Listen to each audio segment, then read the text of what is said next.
Welcome to Positive Atheism English channel. Today I am going to continue the autobiography of Srimati Saraswati Gora, My Life with Gora. Today we are in the 6th episode. Now I shall continue the autobiography in her own words. I used to participate in the school stage plays. In all the plays, Sati Savitri was my favorite one. I would act the role of Savitri. Savitri marrying Satyavanta against her parents' wishes, her following Yama when Yama was taking away Satyavanta, and at the end, her being able to revive Satyavanta by virtue of the power of her faithfulness. That, in a nutshell, is the story of Sati Savitri. Since they all knew that I acted the role of Savitri, it was publicized that Ramachandra recorded only because of the grace of Savitri Devi. If one thinks a little, to say first that this event was an ill omen, and then to say that everything ended well due to the grace of Savitri Devi is self-contradictory. However, as we never thought clearly, we believed in whatever was handed down by the tradition. On the other hand, even now, how many think clearly? On the whole, our wedding was concluded successfully. No ill omen came in the way of our happy married life later on. Ramachandra Rao left for Madras study for his MA. At the time, he was only 20 years. I was 10 years old at the time of my marriage. I was studying in the 7th grade. No one told me not to pursue my education after my marriage, but I quit anyway. There was no connection between my marriage and my quitting school. There was another story behind it. It had to do with a matter of pride.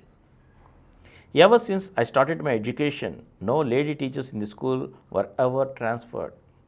Those teachers who had taught me the alphabet were still there till the end. I was going to school as usual after my marriage, but suddenly all the lady teachers got transfer orders all at once. Not only the teachers, but all the kids were in shock. In fact, what would we do about it? It was not in our hands to change the transfer orders. In truth, we were all little children. We didn't even think about how the grown-ups in our families would react if they had heard of the news. Our stubbornness was only proof of our affection and respect in our minds towards our class teachers. The transfer did not stop because of our stubbornness. They left anyway, but we remained. 3 of us children kept our word and quit school. Only 2 still went to school. When I declared at home that I was quitting a school, my father said okay, and he did not insist that I should go to school. Although I quit school, I did not stop studying. While at home, I kept reading Kasi Majli stories, women's stories, novels, Kumar Satakam, Dasratha Satakam, Anjaneya Dandakam, and so on. My grand uncle had a good library. I used to read books in it. I learned to recite Sanskrit slokas and niti, that is moral slokas. Then I didn't know anything about my religion except Hinduism. My endeavor was to live as a traditional virtuous housewife in all respects in matters of food, cleanliness, and various activities and practices. I didn't know anything else at the time. I used to be so innocent when I was young. Although ours was a middle-class family, since I was raised with such care and affection, I never knew poverty, hunger, or suffering. Our family owned shining white cows. In those days, I didn't like buffaloes. Although my mother was very traditional and orthodox, she appeared self-contained and dignified. Although our economic status improved later on, our family had undergone many ups and downs. Even then, my mother never complained about it to anyone. She didn't even let us kids know. She was afraid that if the kids got to know of the economic difficulties, their tender minds would be hurt. I might not have known about our circumstances at that time, but I learned many things about life from her upbringing. After my marriage, my father and father-in-law used to write to each other inquiring after their welfare. I don't know much more about their relationship than that. I used to perform the normal worship and prayers. The worship of Varalakshmi must be performed in in-laws' place on Fridays in the month of Sravana. I went to Kakinada for the purpose. I had 2 aunts living in Kakinada. so I didn't feel like a stranger there. In 1923, the All India Congress meetings were held in Kakinada.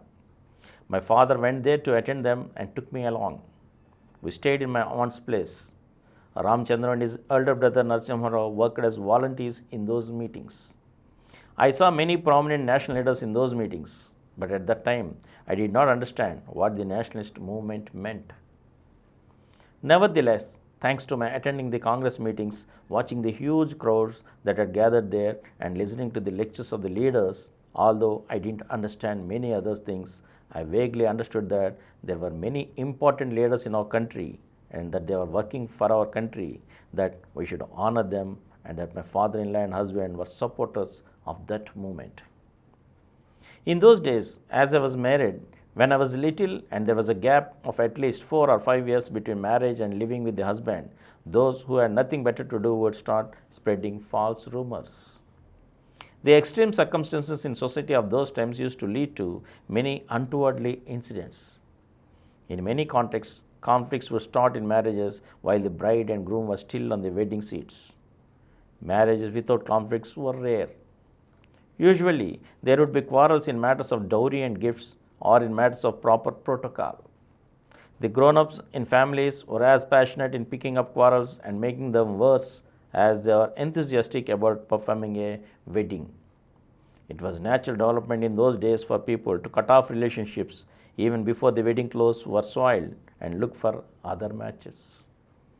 Grown-ups and old women who had been severed from real life and happiness and became so accustomed to authority took up and the burden of looking for other matches on themselves.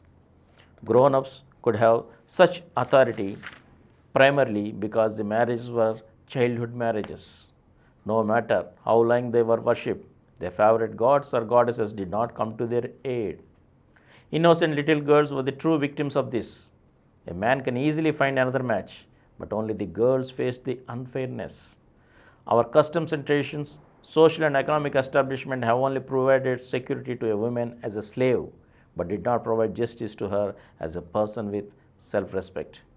But none of this happened to me. However, before I started my married life with my husband, since there was no scope for the husband and wife to know about each other, there was room for misconceptions. And from here, I shall continue in the next episode again. Thank you. For more videos, please subscribe to our Positive Atheism English channel presented by Samaram channels, which has crossed more than 20 crore views. Please like, subscribe and share our videos, and for notification of our new videos, please click the bell icon.